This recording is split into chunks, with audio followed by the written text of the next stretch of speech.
నమస్తే బ్రదర్. అన్న నమస్కారం. ఎట్లున్నారు? ఫైన్ అన్న. చాలా నీ ఇంటర్వ్యూ నేను చేద్దాం అనుకున్నా. అవునన్న. నాకు కూడా మీతో యాక్చువల్లీ మనం ఇద్దరం ఆర్ట్స్ కాలేజ్ ముందు డిస్కషన్ పెట్టాలని నాకు ఒక కోరిక ఉండే. భవిష్యత్తులో మనం అక్కడ మాట్లాడాలని నా కోరిక. మీరు ఎప్పుడన్నా అవకాశం ఉంటే అక్కడ రండి, మనం ఇద్దరం మాట్లాడదామని. తప్పకుండా. ఓకే అన్న. ఎక్కడ మీది? అన్న మా ప్రాపర్ గజ్వేల్ మండల్ కొలుగురు విలేజ్ అన్న. గజ్వేల్కి 10 కిలోమీటర్లు ఉంటుంది. ఓకే. మాజీ సీఎం గారి కాన్సెన్స్ మా కాన్సెన్స్ అన్న. ఓకే. విలేజ్ ఎంత అది? కొలుగురు అన్న. కొలుగురు విలేజ్. అవునన్న. మండల్ గజ్వేల్ మండల్. గజ్వేల్ మండల్. అవునన్న. ఓకే. సో ఇప్పుడు ఏం చేస్తున్నారు మీరు? ఇప్పుడు యూనివర్సిటీలో లా ఫైనల్ ఇయర్ అన్న. లా ఫైనల్ ఇయర్. అవునన్న. ఓకే. సో పొలిటికల్ సైన్స్ కూడా పీజీ కంప్లీట్ ఆర్ట్స్ కాలేజ్లో. ఆర్ట్స్ కాలేజ్లో లా కాలేజ్లో లా ఫైనల్ ఇయర్ అన్న. ఓకే. సో ఎందుకు మీకు అంటే ఇంత గట్టిగా మాట్లాడాలంటే జనరల్గా మాట్లాడాలని మాట్లాడుతున్నారా, లేకపోతే ఐడెంటిటీ కోసం మాట్లాడుతున్నారా, లేదు ఇంకా వేరే ఆలోచన ఏమైనా ఉందా? బలమైన వాయిస్ని ఎందుకు మీరు వినిపిస్తున్నారు? నేను ఎందుకు మాట్లాడాలంటే నేనే మాట్లాడాలని ఎందుకంటే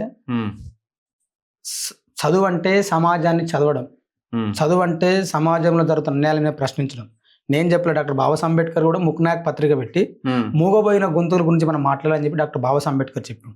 చాలా మంది పెద్దవాళ్ళు చెప్పారు. గద్దర్ కూడా అన్నాడు చదువు అంటే సమాజాన్ని మార్చడం అని చెప్పింది. కాబట్టి చదువుకున్న విద్యార్థులు మేము ఎందుకు మాట్లాడాలంటే ఏ ప్రజలు అయితే పన్నులు కడుతురో ఆ పన్నులతోనే ప్రభుత్వం మాకు స్కాలర్షిప్లు ఇస్తుందో ఆ స్కాలర్షిప్లు కేవలం ప్రజలు కట్టే పన్నులే. కాబట్టి ఆ ప్రజలకు స్కాలర్షిప్ నేను తీసుకున్నాం. కాబట్టి మళ్ళీ నా ప్రజలకు, నా సమాజానికి ప్రభుత్వాలు చేసే అన్యాయాల మీద ఖచ్చితంగా నేను మాట్లాడాలని నేను మాట్లాడుతున్నా.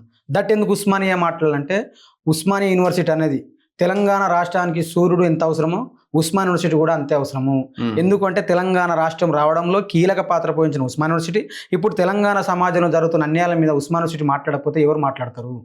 అందుకని మేము యూనివర్సిటీ విద్యార్థులుగా ప్రతి సమస్య మీద మాట్లాడుతున్నాం. అది ఆపరేషన్ కగారు కావచ్చు, దళితుల ఇష్యూ కావచ్చు, మన సీజే గవాయి మీద దాడి జరిగితే కూడా నేను ప్రెస్ మీట్ ఖండించిన. ఏ ఇష్యూ మీద అయినా మనం మాట్లాడాలి. ఎందుకంటే మన వర్గాల గురించి మనం మాట్లాడకపోతే ఎవరు మాట్లాడరు కాబట్టి మాట్లాడుతున్నాం అన్న. సో ఆల్రెడీ మీ మీద కూడా ఫోకస్ స్టార్ట్ అయి ఉంటుంది కదా. మీరు మాట్లాడుతున్న మాటలు, గవర్నమెంట్ని ప్రశ్నిస్తున్న ఈ తీరును చూసి ఖచ్చితంగా పోలీసులు కూడా చెప్పుంటారు మీకు కొంచెం జాగ్రత్తగా ఉండు, నీ పేరు కూడా నోటీస్లో ఉందని. జాగ్రత్త ఉండమనేది మనకు కొంతమంది శ్రేయభిషులు చెప్పారు. నేను ఏమనుకుంటున్నాంటే నేను జాగ్రత్త ఉండమంటే నాకు ఆశ్చర్యం అనిపిస్తుంది. మాకు కూడా 100 మంది చెప్తుంటారు జాగ్రత్త అంటే ఏంది అసలు? అంటే మిమ్మల్ని ప్రశ్నిస్తే జాగ్రత్తనా? అంటే మీరు చేసే తప్పు చెప్పడం అంటే జాగ్రత్త అంటే నా వాక్ స్వాతంత్రాన్ని 19 ఆర్టికల్ నా భావ వ్యక్తీకరణ చేస్తున్నా అంతే.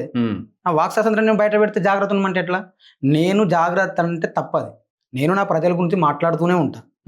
నేను ఏమన్నా రాజ్యాన్ని ఏమన్నా కూల్చడానికి బయలుదేరుతున్నాం కాదు కదా. భారత రాజ్యాంగం ఏదైతే హక్కులు ఇచ్చిందో హక్కులు నా ప్రజలకు కావాలని మేము కొట్లాడుతున్నాం. భారత రాజ్యాంగం లోపడే కొట్లాడుతున్నాం. మేము ప్రజల గురించి 100కు 100% కాకుండా 1000% కొట్లాడతాం.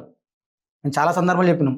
ఏ వర్గాల నుంచి అయితే వచ్చినామో ఆ వర్గాల న్యాయం జరిగేంత వరకు కూడా మనం పోరాటం చేయాల్సిందని చెప్పి పోరాటం చేస్తున్నాం, కొట్లాడుతూ ఉంటాం, మాట్లాడుతూనే ఉంటాం. సో మీ హిస్టరీ అంటే మీ నేపథ్యం ఏంటి? ఎక్కడి నుంచి మీరు పలానా విలేజ్ నుంచి వచ్చారు? గజ్వేల్ నియోజకవర్గం, గజ్వేల్ మండల్, కొలుగురు విలేజ్ నుంచి.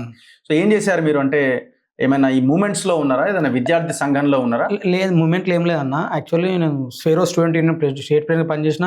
సైకిల్ యాత్ర మొత్తం దొక్కినాడు. ప్రవీణ్ కుమార్ సార్ బీఎస్పీ రాష్ట్ర అధ్యక్షుడు ఉన్నప్పుడు బహుజన రాజ్యం రావాలి, పేదల బతుకులు మారాలి, బహుజన రాజ్యం రావాలి, విద్యా వైద్యం అందాలని నేను సైకిల్ యాత్ర చేస్తే మా సారు ఏనుగు ఎక్కుతారేమంటే మా సార్ కారెక్కిపోయింది. మేమేం చేయలేని పరిస్థితి కదా అట్లా అని చెప్పి అంతకుముందుకు నేను ఇప్పుడు డిగ్రీ సిద్దిపేట డిగ్రీ కాలేజ్ చదివిన. హాస్టల్లో నా లైఫ్ మొత్తం హాస్టల్ లైఫ్ ఉంది. 5th క్లాస్ నుంచి స్టిల్ ఇప్పటి వరకు కూడా హాస్టల్. అంత హాస్టల్ చదువుకున్న మా వర్గాల ప్రజల పనులతో చదువుకున్నాను. హాస్టల్ నుండి ఆర్ట్స్ కాలేజ్ వరకు వచ్చినాను. నేను ఆర్ట్స్ కాలేజ్ కూడా నాన్నగారు నా వర్గాల ప్రజల గురించి మాట్లాడుతున్నాను. ఎవరి గురించి మాట్లాడాలి అందుకని మాట్లాడుతూనే ఉంటాయి. ఎప్పుడు మీరు అక్కడి నుంచి ఇటు వచ్చేసారా? బయటకు వచ్చారా? ఎప్పుడో బయటకు వెళ్ళినాయి. యాక్చువల్లీ నేను ప్రవీణ్ కుమార్ సార్ బీఎస్పీ రాష్ట్ర అధ్యక్షుడు ఉన్నప్పుడు కూడా నేను ఒక క్లారిటీ ఒక లెటర్ రాసి చెప్పొచ్చిన. ఈయన ఉండేటట్లేడు, నాకు ఇది బెడిచి కొడుతుంది, ఆయన ముందే వెళ్ళిపోతుంది చెప్పి నేను వెళ్ళిపోయినాక ఆయన వెళ్ళిపోయాడు. అప్పుడు అందరూ ఆశ్చర్యపోయారు. శ్రీకాంత్ చెప్తే చిన్నపిల్లడు అని ఎవడేం లేదు. తర్వాత చిన్నపిల్లడు చెప్పిందే పెద్ద విషయం అయిపోయింది. తెలంగాణ రాష్ట్రంలో మీ ప్రెసిడెంట్ స్వేరో స్టూడెంట్ విభాగానికి నేను రాష్ట్ర అధ్యక్షుడిని. నేను రాష్ట్రం మొత్తం సైకిల్ యాత్ర చేసినాము. ప్రజలు ఫుడ్ పెట్టేది నిస్వార్థంగా. మా యవ్వనం మొత్తం కొద్ది రోజులు తెలంగాణ ప్రజలందరికీ బహుజన రాజ్యానికి అప్పగించింది. So what next? Me target ఏంది? మీ లక్ష్యం ఏంది? మాట్లాడుతున్నారు, ఏం కావాలన్నది మీ ఆలోచన? మంచి పొలిటికల్ లీడరా? నేను లీడర్ నాకు అవసరం లేదు. నా వర్గాల గురించి మాట్లాడుతున్నాను. చదువుకున్నా కాబట్టి మాట్లాడుతున్నాను. ఇప్పుడు నా బ్యాచ్ వాళ్ళు చాలా మంది ఉన్నారు మా ఊర్లో ఉంటారు. మరి వాళ్ళందరూ మాట్లాడలేరు కదా. మరి నేను ఎందుకు మాట్లాడుతున్నా? ఊరు నుంచి ఉస్మానియాకి వచ్చిన. ఉస్మానియా చదువుకున్నాను కూడా నా ఊర్లో అన్యాయం జరిగినప్పుడు నేను మాట్లాడకపోతే ఎవరు మాట్లాడతారు? ఇప్పుడు రెగ్యులర్గా మనం పత్రిక చదువుతామన్నా. రోజు పత్రిక చదివితే నేను ఆ మధ్య ఇంద్రావతి నది అబూజ్ మాటలు ఉందని చదివిన సందర్భంలో నేను మా ఫ్రెండ్ ఇద్దరం ల్యాండ్స్కేప్ గార్డెన్లో వాకింగ్ చేస్తున్నాం. అరే ఇదేంద్ర ఆపరేషన్ కగారు పెట్టి రోజు మనుషులను చంపుతారు, హైదరాబాద్ నదిలో నీరు పారుతుందా రక్తం పారుతుందా అని బాధేసింది నాకు. అప్పుడు ఆపరేషన్ కగారు వ్యతిరేకంగా రౌండ్ టేబుల్ సమావేశం ఓయిలో మేము పెట్టినాం. మేము ఓయిలో ఆర్ట్స్ కాలేజీలో రౌండ్ టేబుల్ సమావేశం మేము పెడితే ఏబీపీలు బయట అర్బన్ నాక్సైడ్ మీటింగ్ పెట్టిన ర్యాలీ చేసాడు. నేనేమని చెప్పిన మీటింగ్లో, మనిషిని ప్రేమించాలి, ఎవరైనా వారైనా ప్రేమించాలి, మనమైనా ప్రేమించాలి. మనిషిని ప్రేమించాలని మనం ఇక్కడ మీటింగ్ పెట్టుకుంటే మనుషులే చంపాలని చెప్పి ఏబీపీలు బయట ర్యాలీ చేస్తారు. వాళ్ళు ఉగ్రవాదులా మనం ఉగ్రవాదులు అని చెప్పి ప్రజలను అడిగిన. అంతే కదన్న, ఎవరు ఉగ్రవాదులు? ప్రజలను చంపాలనుకున్న వాళ్ళు ఉగ్రవాదులు, ప్రజలను ప్రేమించాలనుకున్న వాళ్ళు దేశభక్తులు. మేము దేశభక్తులు అని చెప్పినాం. అది జీర్ణించుకున్న వాళ్ళు మళ్ళీ ర్యాలీ తీసి ఏం చేస్తారు? రేపు పొద్దున అదే నక్సలైట్లు ఏబీపీలను చంపితే కూడా మనం తప్పంటామన్నా. మనిషి బతకాలి, మనిషి జీవించాలి, దేశం శాంతి ఉండాలని కోరుకుంటున్నాం, మనం చంపాలని కోరుకుంటున్నాం అన్న కాదు కదా. ఈ విషయంలో అప్పటి నుంచి ఇప్పటి వరకు కగారు విషయం మాట్లాడినాం, దళితుల విషయం మాట్లాడినాం, ఏ విషయమైనా మేము మాట్లాడుతూనే ఉంటాం. మార్వాడి ఇష్యూ కూడా నేను మాట్లాడినా. మార్వాడి ఇష్యూ మాధవలత బండి సంఘాలు అందరూ అంటే కూడా అన్న. ఇప్పుడు నాకు ఎంత బాధ అనిపిస్తా అంటే, బాగా వైరల్ అయినాయి మీ వీడియో. అవును, తెలంగాణలో పుట్టి తెలంగాణ ప్రజల గురించి మాట్లాడాలి కానీ ఎక్కడి నుంచి వచ్చి సమాజాన్ని తెలంగాణ రాష్ట్రంతో విడిచేసుకునే మార్వాడుల గురించి మాట్లాడేందన్న. మార్వాడులు దేశభక్తులు అంటారు. అసలు నాకు ఒకటి అర్థం కాదు. ఎవరికైనా సరే మనిషికి మెదడుల నెత్తిల మెదడు ఉంటుంది కానీ పెన్ను ఉంటుంది ఎవరికన్నా. ఈ పెన్ను ఉంటే అంతా పెండ మాటలే మాట్లాడతారు. చెప్పు ఎంత ఘోరం అది. బట్ ఎక్కడి నుంచి బతుకొచ్చిన ఉండగా మన ప్రాంతం మీద మన ప్రజలను కొట్టుకుంటా మళ్ళీ ఆయనకు బండి సంజయ్ మాట్లాడతాడు, ఆయనకు Mahesh Goud PC Mahesh Goud working president ఆయన మాట్లాడు, మార్వాడలో మద్దతు తెలుపుతాడు. అంటే మా తెలంగాణ ప్రజలు ఓట్లెత్తే మీరు గెలవలేదా? ఏ ముఖం పెట్టుకుని ప్రజలను ఓట్లాడతారన్నా?